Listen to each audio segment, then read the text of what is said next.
Bismillahirrahmanirrahim. Today we will discuss electron affinity and its trends in periodic tables and what are the factors which affect electron affinity. Because we are discussing the periodic properties and we already discussed some of the periodic properties in the previous lectures, that is shielding effect, atomic radius, ionization energy, electronegativity. So today we will discuss electron affinity. Electron affinity means love towards electron. Affinity means love. Affinity means how much the ability to take to taking. So electron affinity means what is the ability of an atom to gain an electrons. So we say that the amount of energy released when an electron is attached to a neutral atom or molecule in the gaseous state to form a negative ions. It means that electron affinity is the amount of energy released when a neutral atom gain electron to form a negative ion. In the previous case, in the case of electronegativity, we will say that it is the ability. But in case of electron affinity, we say energy release because atoms are unstable, atom other than noble gases are unstable. So they attain stability by gaining electron, by losing electron, by sharing electron. So when an atom gain electron, it moves towards stability. When atom moves towards stability, so it will release energy. That is, if an atom release more energy, so it will go more towards the stability. It means that it is more unstable and it can easily pick up electron. So the definition of electron affinity is the amount of energy released when an electron is added or attached to a neutral atom or molecule in gaseous state to form a negative ion. अब इसकी trends क्या है, तो trends को जानने से पहले मैं आपको इसकी फैक्टर बता दूंगा कि कौन कौन से फैक्टर्स पे इसकी डिपेंडेंस है, तो फिर आपको खुद पता चलेगा कि इनकी जो वेरिएशन है, जो ट्रेंड्स है, वो किस तरह होगी. अच्छा, अब मैं आपको दिखा दूंगा कि इलेक्ट्रोनेगेटिविटी क्या चीज़ है.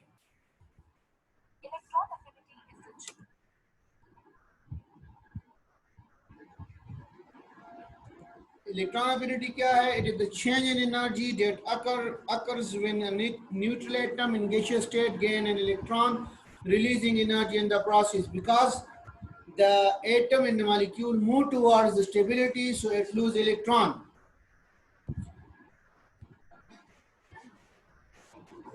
If we see this one, electron affinity is the like out of a neutral atom to gain electron. ये क्या है? ये एक इलेक्ट्रॉन के बारे में एक न्यूट्रल एटम का मोहब्बत है, प्यार है कि वो कितने प्यार से इलेक्ट्रॉन को ले सकता है. This is the atom, neutral atom, and it will gain electron, so it become a negative ion. And the energy will, minus sign indicate that the energy will be released, change in energy, because the atom moves towards stability. Electron gain करेगा तो वो stability की तरफ जाएगा. जब stability की तरफ जाएगा तो फिर क्या होगा? वो एनर्जी रिलीज करेगा. ये कुछ एटमों के ट्रेंड्स हैं, आपको दिखा रहे हैं. कुछ एटमों के ट्रेंड्स हैं. तो इसमें जो हाई इलेक्ट्रॉन एफिनिटी वाले हैं, it's mean they easily gain electron. और जो लो एफिनिटी वाला है, इसका मतलब है they not easily gain electron. यानी जो नीचे वाला है, इनका इलेक्ट्रॉन के साथ लगाव नहीं है. जो ऊपर वाला है, उनका इलेक्ट्रॉन के साथ लगाव ज्यादा है. सो वो आसानी के साथ इलेक्ट्रॉन ले सकते हैं. जबकि नीचे वाले जो है, इनका इलेक्ट्रॉन से मोहब्बत, इलेक्ट्रॉन से लाइकहुड, इलेक्ट्रॉन से लव कम है, तो उस वजह से वो इलेक्ट्रॉन को आराम से, आसानी से नहीं ले सकते. Two type of electron affinity. First electron affinity, second electron affinity. अब इस बात को और से सुन लो. जिस तरह मैंने आयनाइजेशन वाले चैप्टर में जो टॉपिक्स है, उसमें ये बात बताई थी कि first ionization energy and second ionization energy.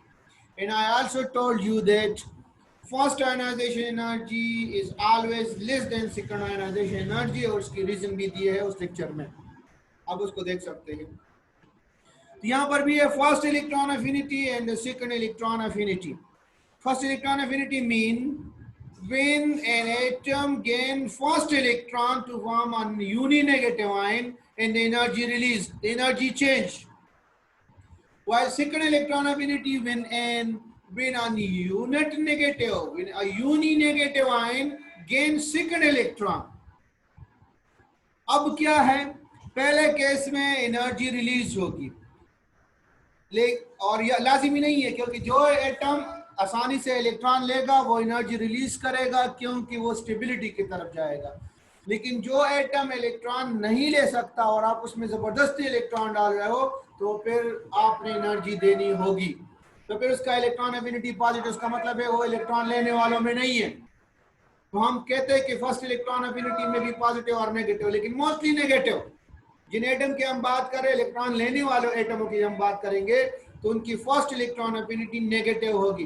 Negative का मतलब ये है कि दे विल रिलीज एनर्जी, लेकिन second electron affinity always be positive, चाहे वो इलेक्ट्रॉन लेने वाले एटम के हो या इलेक्ट्रॉन न लेने वाले एटम के हो, लेकिन सेकंड इलेक्ट्रॉन एफिनिटी हमेशा पॉजिटिव होगी.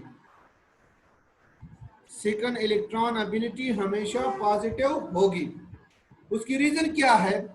उसकी रीजन ये है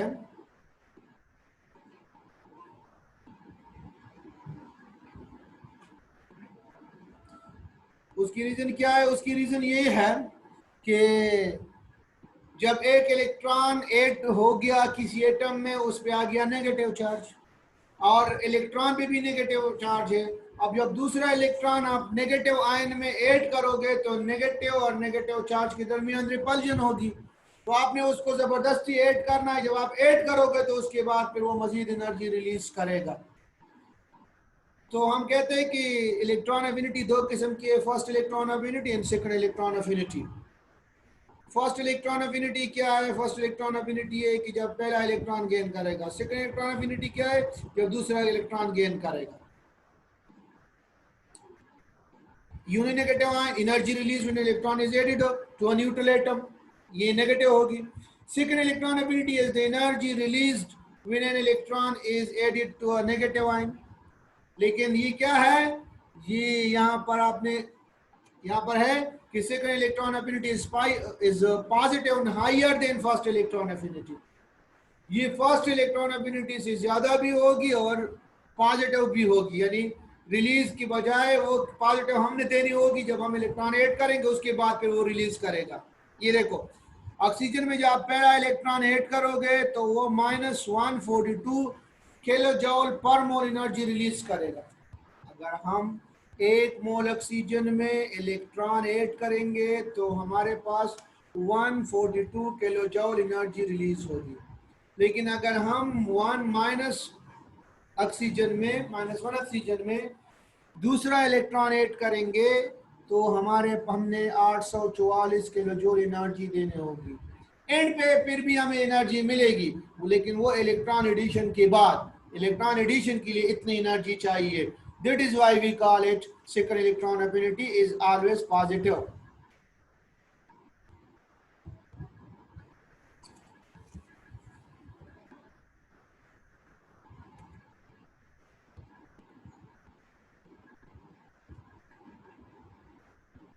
अब हम पढ़ेंगे वो फैक्टर जिसपे इलेक्ट्रॉन एफिनिटी डिपेंड करती है कि कौन से फैक्टर है जिसपे इलेक्ट्रॉन एफिनिटी का इन्हिसार है. तो उसमें पहला है इफेक्टिव न्यूक्लियर चार्ज और न्यूक्लियस पे चार्ज की ताकत, size of the atom, and the third one is stability of the valence shell electronic configuration. ये 3 फैक्टर्स हैं, ये डिपेंड, इस पे इलेक्ट्रॉन एफिनिटी डिपेंड करती है. जब आप ये 3 फैक्टर्स पढ़ेंगे तो फिर आपको खुद अंदाजा होगा कि ग्रुप में इलेक्ट्रॉन एफिनिटी के साथ क्या होगा और पीरियड में क्या होगा. एक्सटेंट ऑफ न्यूक्लियर चार्ज का मतलब है कि न्यूक्लियस में चार्ज कितना है, ज्यादा है, कम है. साइज ऑफ एटम, साइज छोटा है या बड़ा है. अब एक फैक्टर को हम पढ़ते हैं तो देखते हैं कि क्या होता है. Effective nuclear charge mean number of proton, number of positive charge. जितना ये ज्यादा होगा उतनी आपके पास न्यूक्लियस की पावर ज्यादा होगी, और जब न्यूक्लियस की पावर ज्यादा होगी तो फिर आखिरी इलेक्ट्रॉन के लिए जो खुशामदीद है, जो वेलकम है, वो ज्यादा होगा. Proton are positive subatomic particle. Higher the number of proton in an atom, the greater is the attractive force applied on electron, and in higher is electron affinity. यानी अगर हम बात करेंगे कि अगर न्यूक्लियस का पावर ज्यादा है तो आने वाले मेहमान का जो इस्तकबाल होगा वो पुरतपाक होगा, वो खुशामदीद बड़े उसको बड़ा बहुत एक जो प्रोटोकॉल देगा तो इलेक्ट्रॉन आराम से आएगा. न्यूक्लियस का पावर कम है तो आखिर इलेक्ट्रॉन का उसके लिए उसका लगाव भी कम होगा, तो इलेक्ट्रॉन को वो खुशामदीद नहीं कहेगा, तो इलेक्ट्रॉन आराम से नहीं आएगा. तो हम कहते हैं electron affinity is directly related with effective nuclear charge. अगर इफेक्टिव न्यूक्लियर चार्ज देखो डाउन द ग्रुप भी न्यूक्लियर चार्ज बढ़ता है, लेकिन वो इफेक्टिव नहीं है क्योंकि वहां पर शेल ऐड हो रहा है तो न्यूक्लियस से इलेक्ट्रॉन दूर हो रहे हैं आखिरी shell. Effective nuclear charge across the period बढ़ता है. दूसरा फैक्टर है एटॉमिक साइज. साइज जितना बड़ा होगा उतना ये सिंपल सी बात है. एटम का साइज जितना बड़ा होगा, एटॉमिक रेडियस या एटॉमिक साइज जितना बड़ा होगा, आखिरी शेल न्यूक्लियस से दूर होगा. और इलेक्ट्रॉन हमने ऐड करना है आखिरी शेल में, यानी इलेक्ट्रॉन एफिनिटी के लिए जो इलेक्ट्रॉन हमने ऐड करना है वो आखिरी शेल में होगा. और आखिरी शेल जितना न्यूक्लियस से दूर होगा इतनी इलेक्ट्रॉन एफिनिटी कम होगी. Because when the distance between nucleus and outer shell increases, the effective nuclear charge, the attractive force of nucleus on outer shell decreases. So the attractive force for the incoming electron is also decreases. That is why we say the electron affinity also increases. So in simple words, we say that electron affinity is inversely proportional to atomic radius. When atomic radius decreases, electron affinity will be increased. If atomic radius decreases, then electron affinity will be increased. उल्टा relation है. यानी अगर आप देखो ये inverse relation है. Electron affinity को आपका एटॉमिक साइज कम होगा, इलेक्ट्रॉन एफिनिटी ज्यादा होगी. एटॉमिक साइज बढ़ेगा, इलेक्ट्रॉन एफिनिटी क्या होगी? कम होगी. और शील्डिंग इफेक्ट का भी यही किस्सा है, क्योंकि शील्डिंग इफेक्ट क्या कर रहा है? वो न्यूक्लियस की ताकत को कम कर रहा है. If the attractive force of nucleus increases, then automatically the electron affinity will be decreases. So we say if shielding effect increases, it means that the nuclear attractive force decreases. Ultimately, electron affinity will be decreases.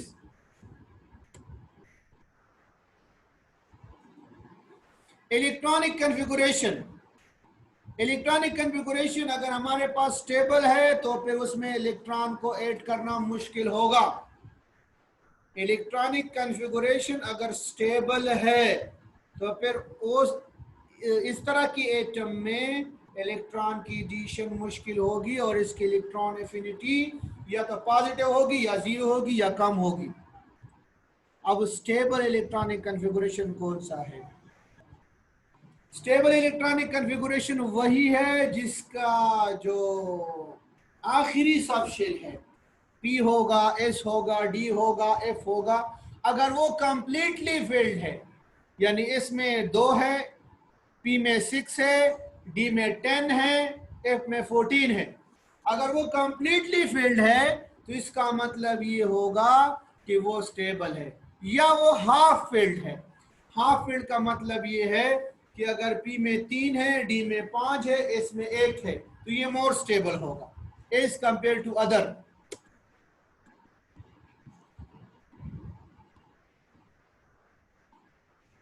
Fully filled orbital, they are stable. हाफ filled orbital, they are stable. अब देखो अगर P में 6 electron है तो उसमें electron add करना, ऐसे एटम में इलेक्ट्रॉन ऐड करना मुश्किल है. अगर P में 5 है तो उसमें एक ऐड हो सकता है, P में 4 है तो उसमें एक ऐड हो सकता है. लेकिन अगर P में 3 है, क्योंकि P ऑर्बिटल इस तरह, P सबशेल इस तरह है कि उसमें 3 ऑर्बिटल है और हर ऑर्बिटल में 2-2 इलेक्ट्रॉन आ सकते हैं. अगर P में 3 है तो इसका मतलब है हर ऑर्बिटल में एक एक मौजूद है. तो आप जो चौथा ऐड करोगे तो जोड़ा बनेगा और इलेक्ट्रॉन जोड़ा बनने के दौरान मुजाहिमत करेगा, because electron are negative charge and they repel each other. So ऐसे एटम की भी इलेक्ट्रॉन अफिनिटी कम होगी। यही केस है D5 के लिए, यही केस है D7 F7 के लिए।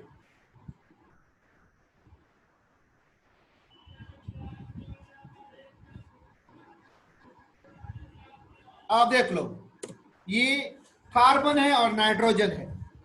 कार्बन में P3 है, हाफ फील्ड है, तो इसका मतलब है carbon is more stable, sorry nitrogen is more stable. Nitrogen में P में 3 इलेक्ट्रॉन है, P की 3 घर है, 3 कोटियां है, हर कोटि में एक एक रह रहा है।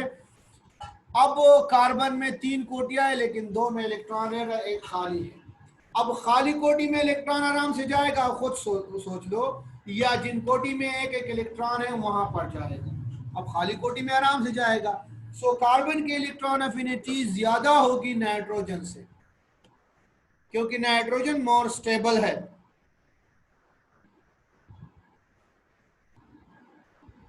अब हम बात करेंगे फ्लोरीन और क्लोरीन की।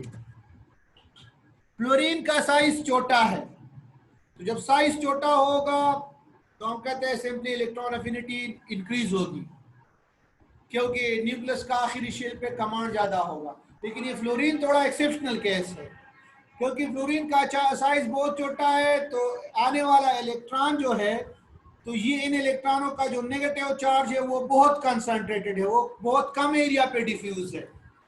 तो जो कम एरिया पे डिफ्यूज है, तो ये कमिंग इलेक्ट्रॉन, ये वाला इलेक्ट्रॉन इसको रिपेल करता है कि नहीं आना यार, हमारे लिए जगह कम है, बहुत छोटा साइज, हमने अपने चार्ज को यहाँ पर बहुत मुश्किल से कंपेंसेट किया हुआ है, तो इसकी रिपल्जन ज्यादा होगी।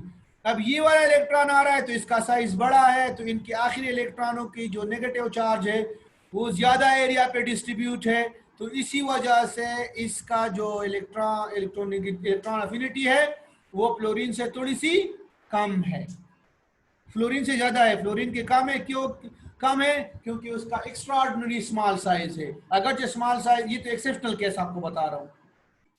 अच्छा, अब पेपर में आप लोगों ने किस तरह लिखना है? पेपर में आप लोगों ने इस तरह लिखना है। अब ट्रेंड्स को देखो, ट्रेंड्स क्या है? Across the period electron affinity increases, मैंने आपको फैक्टर बता दिए। अक्रॉस द पीरियड साइज कम हो रहा है, तो साइज कम होगा तो इलेक्ट्रॉन अफिनिटी कम होगा। अक्रॉस द पीरियड जो है न्यूक्लियर चार्ज बढ़ रहा है, न्यूक्लियर चार्ज बढ़ेगा तो इलेक्ट्रॉन अफिनिटी इंक्रीज होगी। यानी अक्रॉस द पीरियड जो 2 फैक्टर है वो हमारे लिए इलेक्ट्रॉन अफिनिटी को इंक्रीज कर रहा है। रीजन भी लिखी है कि across the period nuclear charge increases, so attractive force of the nucleus on the outer electron increases. Outer electron पे जो अट्रैक्टिव फोर्स है वो इंक्रीज हो रही है। तो जब आउटर इलेक्ट्रॉन पे, आउटर शेल पे, ये आउटर शेल होगा, आउटर इलेक्ट्रॉन नहीं होगा, आउटर शेल पे आपके पास अट्रैक्टिव फोर्स इंक्रीज होगा। जब आउटर शेल पे अट्रैक्टिव फोर्स इंक्रीज होगा तो आपके पास आने वाले इलेक्ट्रॉन का जो खैर मकदम है, जो वेलकम है, वो आराम से होगा। अब डाउन द ग्रुप अगर हम बात करेंगे तो डाउन द ग्रुप हमारे पास शील्डिंग इफेक्ट बढ़ रहा है। डाउन द ग्रुप हमारे पास शील्डिंग इफेक्ट बढ़ रहा है। डाउन द ग्रुप हमारे पास एटॉमिक साइज बढ़ रहा है। तो मैंने फैक्टर में आपको ये बात बता दी कि जितना साइज बढ़ेगा न्यूक्लियस से आखिरी शील दूर होगा, उसमें इलेक्ट्रॉन आसानी से ऐड नहीं होगा, तो इलेक्ट्रॉन एफिनिटी कम होगी। जितना शील्डिंग इफेक्ट ज्यादा होगा इतनी आपके पास न्यूक्लियस की पावर ज्यादा होगी। जितनी न्यूक्लियस की पावर ज्यादा होगी इतनी आपके पास इलेक्ट्रॉन एफिनिटी, जितना न्यूक्लियस से दूर होगा आखिरी शील्डिंग इफेक्ट इतनी ज्यादा होगी। जितने शील्डिंग इफेक्ट ज्यादा होगी इतनी न्यूक्लियस का पावर कम होगा, और न्यूक्लियस का पावर जितना कम होगा तो आखिरी शील पे कंट्रोल भी कम होगा, और आखिरी शील में एडिशन ऑफ इलेक्ट्रॉन आसान नहीं होगा। तो इलेक्ट्रॉन एफिनिटी हमारे पास क्या होगी? इलेक्ट्रॉन एफिनिटी हमारे पास कम होगी। ये ट्रेंड्स को जरा देख ले। मैंने आपको थोड़े एक्सेप्शनल केसेस बताए थे। मैंने आपको ये बताए थे कि जो कंप्लीट फील्ड होगा, ये नोबल गैसेस की देख ले सारे जीरो, अभी क्यों ग्रेटर देन जीरो, इसका मतलब ये है कि पॉजिटिव में है, इसमें यहाँ पे इलेक्ट्रॉन, जीरो का मतलब ये है कि इसमें इलेक्ट्रॉन लेने की कोई सलाहियत नहीं है। जीरो से ग्रेटर का मतलब है कि आप उसमें जबरदस्ती इलेक्ट्रॉन आपने डालना है। माइनस का मतलब जो माइनस साइन होगा उसका मतलब ये होगा कि हाँ इसका इलेक्ट्रॉन के लिए लगाव है। माइनस देखो कॉमन सेंस से काम है, माइनस का मतलब है कि माइनस के लिए इसका लगाव है, मोहब्बत है, और इलेक्ट्रॉन पे माइनस चार्ज है तो ये एनर्जी रिलीज करेगा। अब ये देखो अक्रॉस द पीरियड ये आपके पास इलेक्ट्रॉन एफिनिटी -27, -122, -141, -328, सिवाय नाइट्रोजन के। नाइट्रोजन मैंने आपको बता दिया वो एक्सेप्शनल में है क्योंकि उसका स्टेबल कॉन्फ़िगरेशन है। और डाउन द ग्रुप आप देख ले तो डाउन द ग्रुप आपको नजर आएगा 27, 43, 30, एंड डाउन द ग्रुप अगर आप इधर देख ले -60, -53, -48, डाउन द ग्रुप ये कम हो रहा है। तो ये आपका इलेक्ट्रॉन अफिनिटी के बारे में लेक्चर था कि इलेक्ट्रॉन अफिनिटी क्या चीज है, ये इसके फैक्टर कौन कौन से हैं और ये किस तरह इसके ट्रेंड्स है। Thank you, Allah Hafiz.